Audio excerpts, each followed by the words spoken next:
Olá, você já ouviu expressões, ouviu manchetes do tipo essa foi a pior seca dos últimos 40 anos? Ou então, a temperatura neste verão foi a mais elevada dos últimos 30 anos? Nós não podemos, a partir dessas expressões, fazermos uma análise pessimista ou alarmista do tipo fim de mundo. Mas é claro que é importante para o ser humano, para toda a humanidade, começar a se preocupar com questões ambientais. Nós deixamos para essa nossa última aula do nosso curso a análise sobre problemas do meio ambiente. A humanidade tem se preocupado em parte com essas questões, realizando conferências que tratam dos problemas ambientais. Acompanhe comigo o nosso primeiro quadro para analisarmos algumas dessas conferências. Estamos destacando aí conferências realizadas em Montreal, 1987, o Protocolo de Montreal, tentando erradicar gradualmente a produção do CFC, bem como seu uso e emissão para a atmosfera. A ECO 92, no Rio de Janeiro, aqui no Brasil, preocupada com a conservação da biodiversidade e a exploração econômica sustentável. Ou então, o Protocolo de Quioto, 1997, procurando um corte na emissão de gases responsáveis pelo efeito estufa.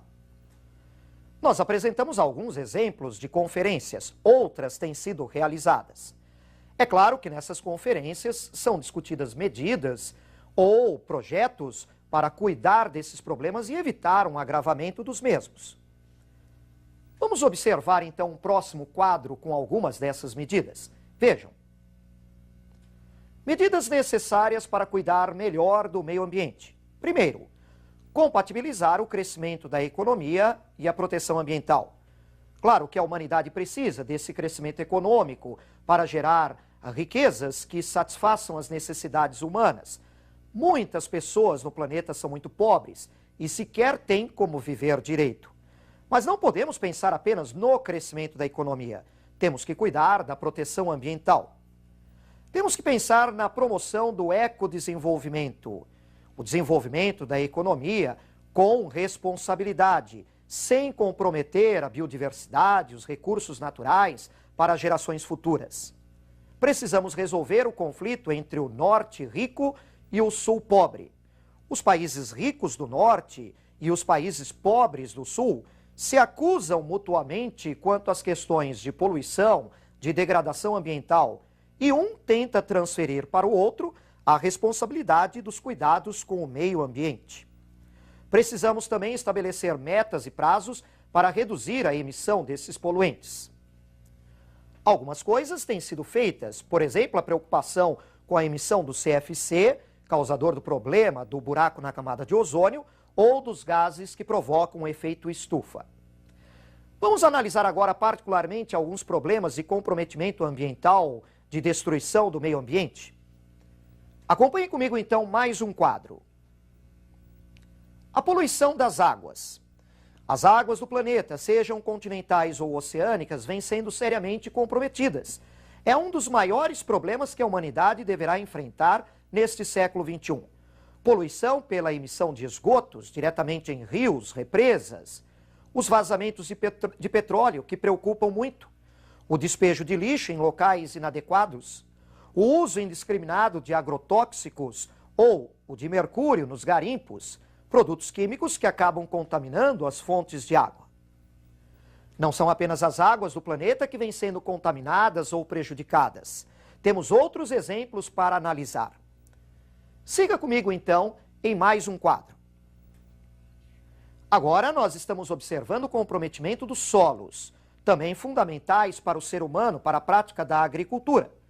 Os solos vêm sendo sistematicamente contaminados pelo uso indiscriminado dos agrotóxicos, pelo uso do mercúrio nos garimpos, pelo depósito de lixo também em locais inadequados.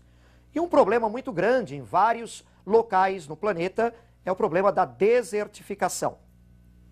O uso de técnicas agrícolas inadequadas tem comprometido os solos, desmatamento excessivo. Isso tem provocado não só a erosão dos solos, a perda destes solos, como a desertificação em muitos locais. Nós já vimos isso, inclusive, no continente africano. Agora, Me acompanhe em mais um quadro. A poluição do ar. A atmosfera do planeta vem sendo poluída de diversas maneiras. Queimadas em florestas ou na agricultura, a emissão de poluentes pela queima de combustíveis fósseis, por indústrias, por veículos. Isso nos tem trazido problemas sérios, como as chuvas ácidas nas grandes áreas urbanas e industriais, o problema da inversão térmica, que afeta, por exemplo, a Grande São Paulo no período entre outono e inverno, o efeito estufa e o buraco na camada de ozônio, que são problemas de alcance mundial. O efeito estufa e o buraco na camada de ozônio merecem um cuidado especial, porque podem trazer à humanidade sérios prejuízos e talvez até comprometer a própria sobrevivência de muitas espécies, incluindo o ser humano, no futuro, caso esses problemas se agravem muito. Agora nós vamos analisar mais algumas questões ambientais através de alguns mapas. Vamos ao primeiro mapa em relação a problemas no Brasil. Nós vamos analisar o comprometimento de vários ecossistemas brasileiros. O ecossistema amazônico, apesar de uma grande repercussão internacional, não é dos ecossistemas mais alterados do Brasil. Temos 15% de alteração, provocados, por exemplo, pelo desmatamento, por queimadas, erosão do solo. Observamos também nesse mapa a alteração da Caatinga. O ecossistema da Caatinga já foi muito alterado por séculos de ocupação pela agropecuária. Na sequência do mapa, nós vamos observar mais ecossistemas brasileiros. Agora nós podemos observar mais dois ecossistemas. O ecossistema do Cerrado, no Brasil Central, uma destruição muito rápida, um rápido desaparecimento, principalmente pela expansão da agropecuária. No Pantanal, problemas de assoreamento dos seus rios, contaminações por agrotóxicos e mercúrio e caça e pesca predatórias. Na sequência do mapa, outros ecossistemas do Brasil. Vejam agora os mangues.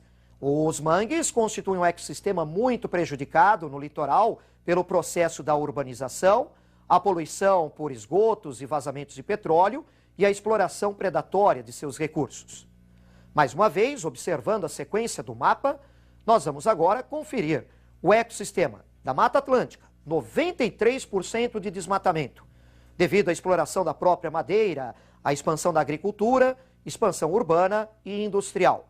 Ou então, o ecossistema das araucárias, muito alterado, 98% de desmatamento, com o problema da exploração também da madeira e lembrando que lá há um reflorestamento, só que com espécies não nativas. E finalizando com o Brasil, o ecossistema dos campos, na campanha gaúcha, nos Pampas, a retirada de matas galerias junto aos rios, com o avanço da agricultura, promovendo problemas de erosão do solo e de desertificação em alguns locais. Agora vamos lembrar de alguns problemas de destruição ambiental no mundo através de mais um mapa. Observe comigo então a próxima tela. Nós podemos conferir neste mapa problemas de escala mundial e de diversos tipos. Por exemplo, o problema da desertificação, que nós já salientamos, inclusive na aula da África, na região do Sahel. O problema do desmatamento em florestas tropicais, incluindo florestas aqui no Brasil. Rotas de navios petroleiros. Nessas rotas, observamos manchas de vazamento de petróleo contaminando os oceanos. Problemas localizados de contaminação radioativa. Na Europa, por exemplo, lembrando da explosão do reator nuclear de Chernobyl. Áreas com águas poluídas em oceanos, como por exemplo ao redor da Europa, o mar Mediterrâneo muito poluído. E o problema das chuvas ácidas nas grandes regiões urbanas e industriais, incluindo aqui o Brasil. Nesse mapa que observamos, pudemos verificar o desmatamento de florestas tropicais. Não só as florestas tropicais são desmatadas. Vamos então observar uma tabela com o percentual de desmatamento em vários continentes. Vejam comigo. Na Ásia, o percentual de desmatamento já atinge 72%. A África vem a seguir com 66%, a Europa e a Federação Russa com 42%, na Oceania 35%. E vejam, apesar de muitos acreditarem o contrário, Na América do Sul e na América do Norte e Central, os percentuais de desmatamento são os menores nesses continentes. E agora, para nós concluirmos a aula, vamos analisar algumas figuras que tratam de alguns problemas ambientais específicos. Acompanhe comigo então na tela a nossa primeira figura. Nós estamos observando aí o problema da inversão térmica, como já falamos, típico aqui na Grande São Paulo durante o período de outono e inverno. Nessa primeira figura temos a situação num dia normal, sem inversão térmica. Correntes de ar quente ascendentes facilitam a dispersão da poluição. Agora observem a sequência desta figura. Nós vamos verificar o que ocorre num dia com inversão térmica. Nesse dia com inversão térmica, a formação de uma camada de ar frio próximo à superfície impede a formação de correntes de ar quente ascendentes e, com isso, a poluição não se dispersa. Ela fica concentrada sobre a área urbana. Esse é um problema que traz complicações de saúde nos habitantes de algumas grandes áreas urbanas, como aqui na Grande São Paulo. Vamos agora a uma outra figura para analisar um outro problema específico.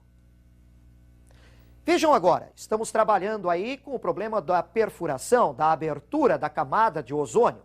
Essa camada de ozônio na estratosfera, ela protege a superfície do planeta e os seres vivos que nela estão da entrada de radiações solares nocivas, como os raios ultravioletas. Mas o uso do CFC em vários produtos, o uso de aerossóis, tem comprometido a camada de ozônio, causando aberturas nessa camada e permitindo uma maior entrada dessa radiação ultravioleta.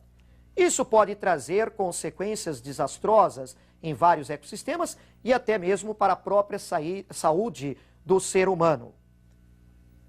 E agora nós vamos analisar um outro problema ambiental também de escala global, o problema do efeito estufa.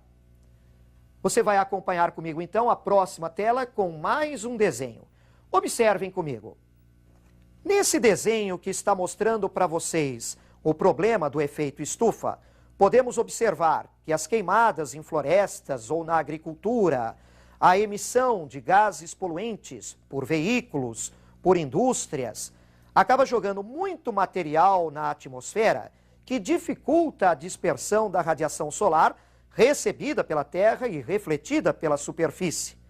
Essa radiação infravermelha fica retida na atmosfera, provocando uma elevação gradual da temperatura. A elevação gradual da temperatura na Terra pode provocar grandes consequências no planeta, inclusive para muitos ecossistemas e para o próprio ser humano. Há alterações climáticas globais, grandes inundações em algumas áreas, desertificações em outras, derretimento das calotas de gelo, elevação do nível de água dos oceanos. Nós analisamos então na aula de hoje alguns importantes problemas relativos ao meio ambiente. Muito cuidado com isso para o seu vestibular. É um assunto que vem aparecendo com maior frequência nos principais vestibulares. E assim nós chegamos hoje ao final do nosso curso.